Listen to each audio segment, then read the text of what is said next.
Valentine's Day. The day of love, chocolates, and overpriced roses. But what if I told you this holiday wasn't always about heart-shaped candies and Instagram-worthy dates? What if I told you it started with blood rituals, public beatings, and a festival so wild that even the Romans had to ban it? Stay with me, because what you're about to hear will make you question everything you know about Valentine's Day. And if you think this is weird, just wait until you hear what happened to the man behind this so-called romantic day. Forget candlelit dinners.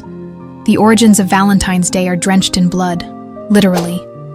Over 2,000 years ago, in ancient Rome, February wasn't about love.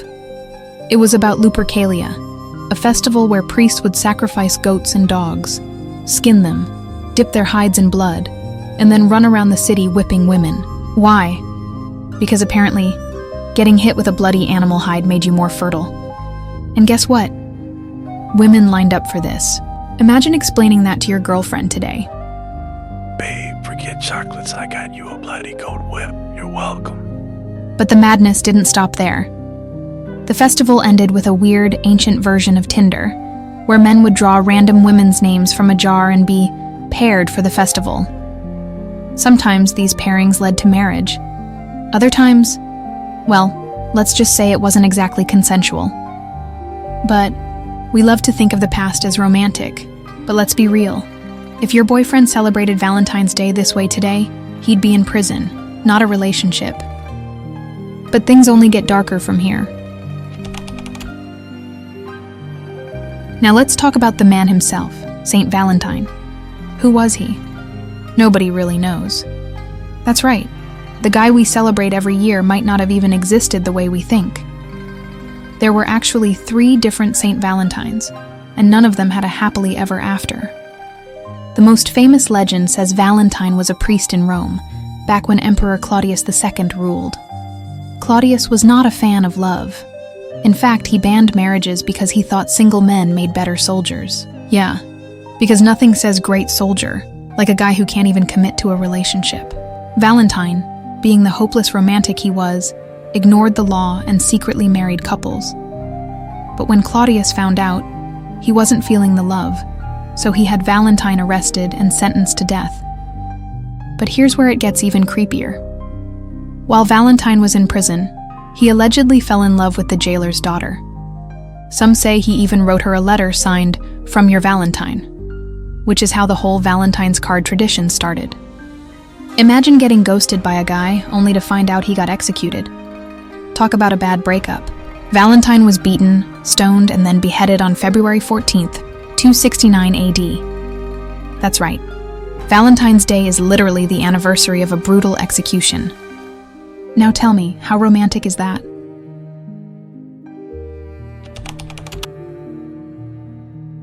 Fast forward a few centuries, and Valentine's Day didn't get any sweeter. In medieval Europe, people believed that February 14th was the day birds started mating. So naturally, humans thought they should start pairing up too.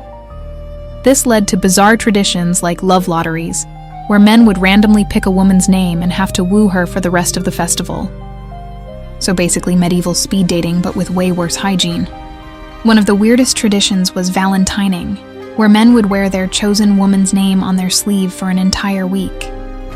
That's actually where the phrase "wearing your heart on your sleeve" comes from. But here's the dark twist.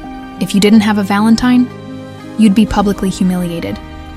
Women would make lists of men they rejected and read them out loud for everyone to mock. So basically medieval Twitter cancel culture. Now, if Valentine's Day was meant to be about love, why did so many people end up humiliated, hurt, or even dead? It seems like this holiday has been cursed from the very beginning, and trust me, things are about to get even darker. The real reason Valentine's Day became a billion-dollar industry, and how it went from executions to expensive gifts. Valentine's Day was once a weird, violent, and chaotic celebration, but somewhere along the way, it morphed into a multi-billion-dollar industry.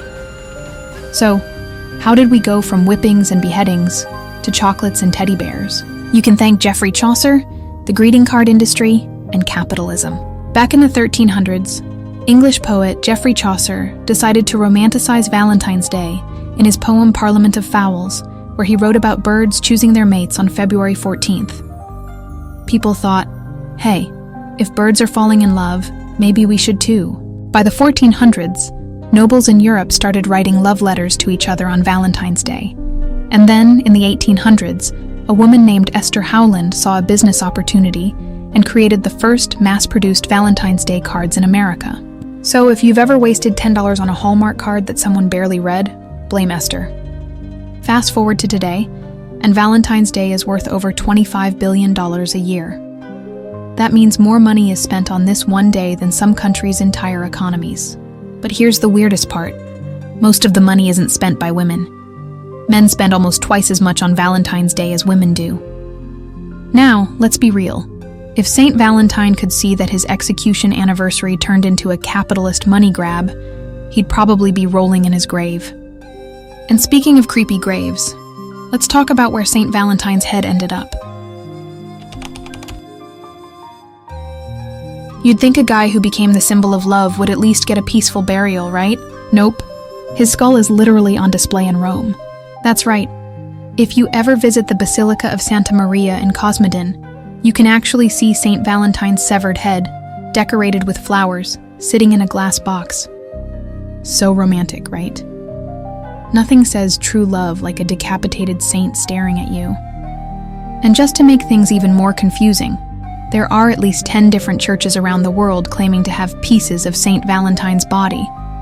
Some have bones, others have blood relics, and one church in Dublin claims to have his actual heart.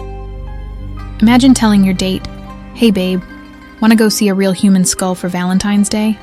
If they say yes, marry them immediately. But Valentine isn't the only weird historical figure tied to this holiday, because believe it or not, even a serial killer helped shape modern Valentine's Day. Valentine's Day hasn't just been dangerous in ancient history, it was deadly in the 20th century too. In 1929, Chicago witnessed one of the most brutal gang murders in history, known as the Valentine's Day Massacre. Here's what happened. Al Capone, one of the most feared mob bosses of all time, wanted to take out his rivals, a gang led by George Bugs Moran. So, he set a deadly trap. On February 14, 1929, Capone's men, dressed as police officers, lured Moran's men into a garage. The gangsters thought it was just a police raid. Instead, they were lined up against a wall and shot over 70 times with machine guns. So, while couples were exchanging love letters, these guys were getting lead bullets. To this day, no one was ever officially convicted for the crime, but everyone knew it was Capone. Now, when a holiday is connected to ancient blood sacrifices, a beheaded saint, and a gangster massacre, maybe it's not as romantic as we think. And speaking of twisted love stories, let's talk about the worst Valentine's gifts people have ever given.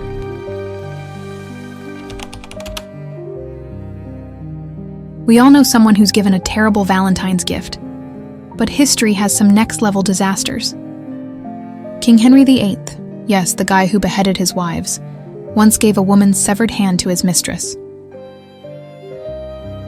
In Victorian England, people sent vinegar valentines, which were basically insult cards designed to humiliate their enemies.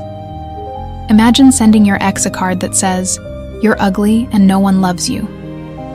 In 2018, one woman in Japan was so mad that her husband never bought her flowers that she literally filed for divorce. Honestly, the real winner is whoever invented gift cards, because at least that way, you can let your partner pick their own present instead of, I don't know, a severed hand.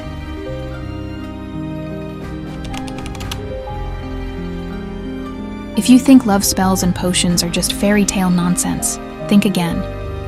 For centuries, people have tried to force love through dark, twisted methods. In medieval times, people drank love potions made of crushed beetles, lizard tails, and human bones.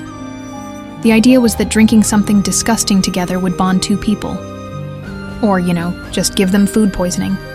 Even today, in some parts of the world, people still believe in magical love spells, from burning candles to mixing menstrual blood into food. Yep, you heard that right.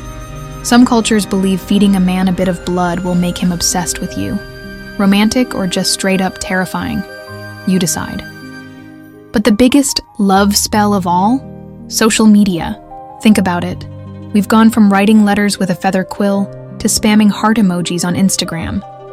And here's the truth. Love has never been about spells, rituals, or Valentine's Day. It's just $1 billion business that makes us feel like we need to buy things to prove we care. Valentine's Day might be marketed as a day of love, but history shows that it has also been a day of obsession, jealousy, and crime. Every year, crimes linked to love gone wrong spike around February 14th. And some of the most shocking cases prove that Valentine's Day can be deadly. The murderous Valentine, the case of Dr. John Hamilton. In 2001, Dr. John Hamilton, a wealthy and respected Oklahoma doctor, planned to surprise his wife Susan with an expensive Valentine's Day gift. But instead, he ended up being charged with her brutal murder. That morning, Susan was found strangled and beaten to death in their bathroom. At first, police thought John was innocent. After all, they were the perfect couple. But then they discovered that Susan had been planning to leave him after finding out about his affair. John claimed he was innocent, but the evidence told another story.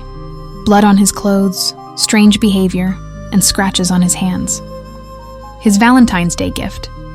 A card from Susan that read, "I love you, but I don't feel the same way anymore." The jury convicted him of murder, and he was sentenced to life in prison, proving that sometimes love doesn't just break your heart, it kills. Why do we even celebrate Valentine's Day? Is it biological, psychological, or just clever marketing? Let's break it down. 1. Biology. Scientists say that love is just a chemical reaction. When you're in love, your brain releases dopamine, oxytocin, and serotonin, which make you feel obsessed, excited, and even addicted, kind of like a drug. 2. Psychology. Studies show that people feel pressured to be in relationships around Valentine's Day. If you're single, society makes you feel like you're missing out. Ever noticed how suddenly everyone starts posting their relationships on social media around February 14? Capitalism. The biggest winners on Valentine's Day? Companies. From expensive dinners to overpriced flowers, businesses make billions off people's emotions. So, is Valentine's Day about love, or is it just a well-crafted illusion? Maybe the realest love stories are the ones that don't need a special day, just real emotions, every single day. Should you even celebrate Valentine's Day? Or should we cancel Valentine's Day? Honestly, probably not. Let's face it, we all love an excuse to eat chocolate and get gifts. But maybe next time you're buying roses, just remember, this holiday started with whippings and sacrifices. The guy it's named after was executed, and thanks to gangsters, capitalism, and weird traditions, it has turned into a money-making machine. So, celebrate it however you want. Just maybe don't go around hitting people with bloody goat hides. Unless, of course, you're into that. Just kidding, or am I? If you found this weird, dark, and mind-blowing, don't forget to like, comment, and subscribe. And stay tuned for part 2. Where we uncover the dark secrets that still exist behind Valentine's Day today. Trust me, you won't believe what's coming next.